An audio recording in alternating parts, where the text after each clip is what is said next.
Smack Group of Marketing and Sales becomes the official brand ambassador of Queen's Garden.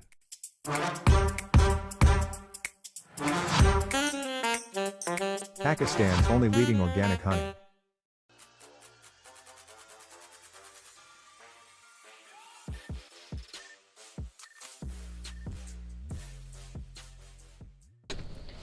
अस्सलाम वालेकुम ख़वातीन हज़रात, smack group of marketing and sales, मैं तैयब इजाज़ हूँ। Faisal town phase 2 के हवाले से मैं ये व्लॉग करने जा रहा हूँ। बहुत इंपॉर्टेंट व्लॉग है। क्या आप पिंडी इस्लामाबाद में किसी अच्छे हाउसिंग प्रोजेक्ट में इन्वेस्टमेंट करना चाह रहे हैं?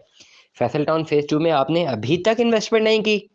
अगर तो आपने ऐसा नहीं किया तो फ़ौरन इन्वेस्टमेंट कर लीजिए, क्योंकि जैसे जैसे मुल्क के हालात बेहतर होते रहेंगे या मुल्क के हालात बेहतर हों या ना हो, इन्वेस्टर जो है अपना पैसा निकाल के वापस रियल स्टेट में डालना शुरू करेंगे तो फैसल टाउन की मार्केट बढ़ने का खतरा है। खतरा कैसे है? खतरा के लफ्ज़ में क्यों इस्तेमाल करो? क्योंकि मैं हमेशा अपने व्लॉग में हमेशा एंड यूज़र ओरिएंटेड व्लॉग करता हूँ। एंड यूज़र ओरिएंटेड व्लॉग का मतलब सिर्फ ये है, मैं उन तमाम तर लोगों के लिए व्लॉग करता हूँ जो लोग एक्चुअली जो है अपनी ज़ाती प्रॉपर्टी पिंडी इस्लामाबाद के गिरदोनमा में बनाना चाहते हैं, हाउसिंग प्रोजेक्ट्स में बनाना चाहते हैं, हाउसिंग सोसाइटीज़ के अंदर बनाना चाहते हैं, और उनको एक आइडियल टाइम की ज़रूरत होती है जिस वक्त उनको इन्वेस्टमेंट करनी चाहिए, और एक अच्छे इन्वेस्टमेंट कंसल्टेंट की ज़रूरत होती है जो उन्हें हमेशा सच बताए और ऑन ग्राउंड रियलिटी बताए। और मैं ये बात तो बड़े दावे से कह सकता हूँ कि ऑलमोस्ट 1400 से ज़ायद वीडियो हो चुकी हैं हमारी, और इस जर्नी को भी 1 साल भी पूरा नहीं हुआ इस यूट्यूब चैनल को, और 1400 वीडियो हमने पहुँच की हैं। और हर वीडियो पे स्पेसिफिकली मेरी हमेशा ये कोशिश रही है कि मैं सच्चाई ही बताऊँ और मार्केट अपडेट्स बताता रहूँ। फैसल टाउन फेज़ 2 के हवाले से मैंने पहले ही बताया था तमाम तर उन लोगों को जो लोग इन्वेस्टमेंट कर रहे थे 10वें महीने में 2022 की, बल्कि अक्टूबर में कर रहे थे, जो भी महीना बनता था, आई गेस 10वां ही था, कि जो लोग शॉर्ट रन इन्वेस्टमेंट्स के लिए अपनी इन्वेस्टमेंट फाइल इसलिए ले रहे हैं, फाइल इसलिए खरीद रहे हैं कि आगे जाके प्रॉफिट में बेच देंगे, तो ऐसा नहीं होगा, मत कीजिएगा। मैं ऑन रिकॉर्ड मौजूद हूँ। आज मैं जनवरी में मौजूद हूँ। नवंबर गुजर गया, दिसंबर गुजर गया, जनवरी गुजर गया, जनवरी गुजरने ही वाला है, ख़त्म होने वाला है, 10-15 दिन रह गए हैं। फैसल टाउन फेज़ 2 की फाइल्स लाख लाख 2-2 लाख रुपए प्रॉफिट में नहीं आई हैं, नहीं बिकी हैं, इसलिए उन तमाम तर लोगों को नुकसान हुआ है जिन्होंने अपना 6 लाख रुपए इन्वेस्ट किया था इस चक्कर में कि 1-2 महीनों में लाख 2 लाख रुपए का प्रॉफिट हो जाएगा। तो मेरी पहली प्रेडिक्शन बिल्कुल सही साबित हुई है। अब मैं करता जा रहा हूँ दूसरी प्रेडिक्शन उन तमाम तर लोगों के लिए जिन्होंने अपना ज़ाती घर बनाना है किसी भी अच्छे हाउसिंग प्रोजेक्ट में, किसी भी अच्छी हाउसिंग सोसाइटी में। उन्होंने अपनी ज़मीन बनानी है, अपनी प्लॉट लेना है, अपना प्लॉट लेना है, अपनी प्रॉपर्टी बनानी है, तो उनसे मैं कहूँगा कि ये टाइम है फैसल टाउन फेज़ 2 में इन्वेस्टमेंट करने का। क्यों है? वजह ये है कि इस वक़्त फैसल टाउन फेज़ 2 की फाइल्स में वो मार्केट में उस तरह प्रॉफिट्स क्यों नहीं आए, उसके 3-4 रीज़न्स हैं। अगर तो ये टाइम को मैं थोड़ा-सा पीछे ले जाऊँ, और टाइम को मैं ले जाऊँ जब रियल एस्टेट पाकिस्तान में पीक पे थी 2021 में। 2021 में फ़ाइल इकॉनमी पीक में थी, और इसका बहुत बड़ा हाथ है पिछली गवर्नमेंट का। पॉलिटिकल व्यूज़ कोई भी नहीं देंगे, लेकिन पिछली गवर्नमेंट जब तक थी, उन्होंने उनकी जो पॉलिसीज़ थी, फ़ाइल इकॉनमी ओरिएंटेड पॉलिसी थी।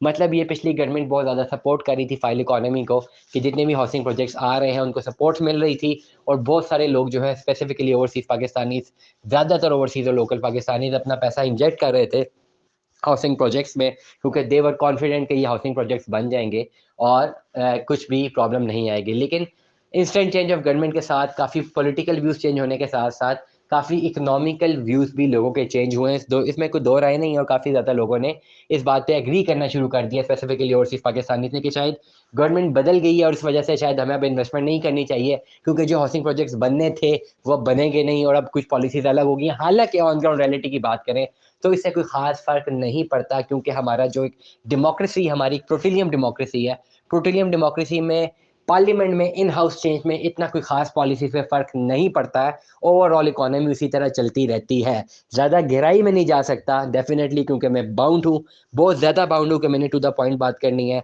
अगर आपको इस बात की समझ नहीं है तो गूगल करके देख लीजिए प्रोटिलियम डेमोक्रेसी क्या होती है, आपको जवाब नज़र आ जाएगा। मतलब ये है, मैं ये कहना चाहूँगा पूरी दुनिया में जो लोग मुझे सुन रहे हैं, कि जो लोग ये समझते हैं कि पाकिस्तान की रियल एस्टेट सिर्फ़ तभी बढ़ती जब पिछली गवर्नमेंट पावर में थी, और जब गवर्नमेंट चेंज हुई है तो अब शायद ये नहीं बढ़ेगी, तो ये आप गलत सोच रहे हैं। क्योंकि मैं किसी पॉलिटिकल पार्टी को ना अगेंस्ट ना इन फेवर जा रहा हूँ, लेकिन एक रियलिटी बता रहा हूँ, क्योंकि हमारी जो डेमोक्रेसी का स्ट्रक्चर है वो एक प्रोटिलियम डेमोक्रेसी का स्ट्रक्चर है, जिसमें पार्लियामेंट में इन हाउस चेंज से कोई ख़ास फ़र्क नज़र नहीं आता।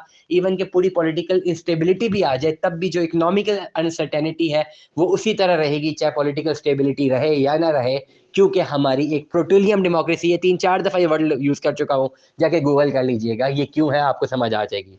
अब बात करते हैं मुद्दे की। मुद्दे की बात ये करते हैं कि इस वक़्त पूरी पाकिस्तान की रियल एस्टेट डाउन इसलिए है, क्योंकि डिमांड एंड सप्लाई में बहुत ज़्यादा गैप आ रहा है।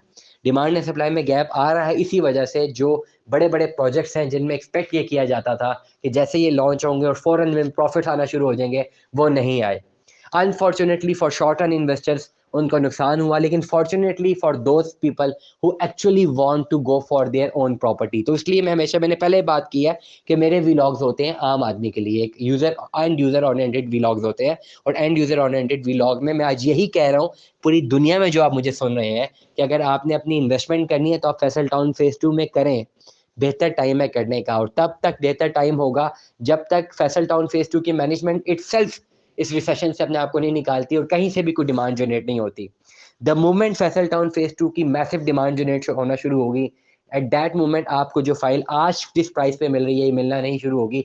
आपको फिर यही फ़ाइल ज़्यादा प्राइस पे करके लेनी पड़ेगी, और जर्नी फिर वही है, जो मैं हमेशा से बता रहा हूँ कि आपने फ़ाइल को खरीदना है और फिर 3-4 साल का प्रोसेस है। उसमें आपने अपनी किस्तें कैरी ऑन करनी है और 4 साल बाद इंशाल्लाह आपको डिलीवर होता है, और आफ्टर डिलीवरी आपको इंशाल्लाह आपकी अपनी ज़ाती टेंजिबल एसेट इस शहर के गिरदो-नवाह में बन सकता है।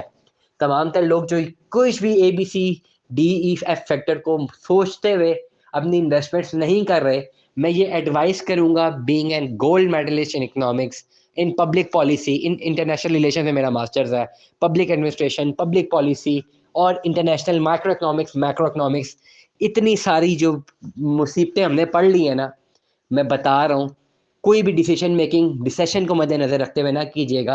हमारा मुल्क इसी तरह चलते रहना है। हाँ, ये टाइम बेहतरीन है बाइंग करने के लिए, क्योंकि हर बंदा जो है अपनी रियल एस्टेट में इन्वेस्टमेंट नहीं कर रहा, वो डॉलर और गोल्ड में इन्वेस्टमेंट कर रहा है, और सबसे बड़ा ज़्यादती कर रहा है अपने साथ। जो इस वक़्त डॉलर और गोल्ड में इन्वेस्टमेंट कर रहा है, अपने साथ सबसे बड़ी ज़्यादती कर रहा है। एक ही झटका लगना है और सारा का सारा पैसा ज़ाया हो जाना है। रियल एस्टेट में एक ही झटका लगना है, ये ऑटोमैटिकली आपकी जो आपकी इन्वेस्टमेंट्स हैं, ये सस्टेन कर जानी है। Stay tuned with us. अल्लाह हाफ़िज़।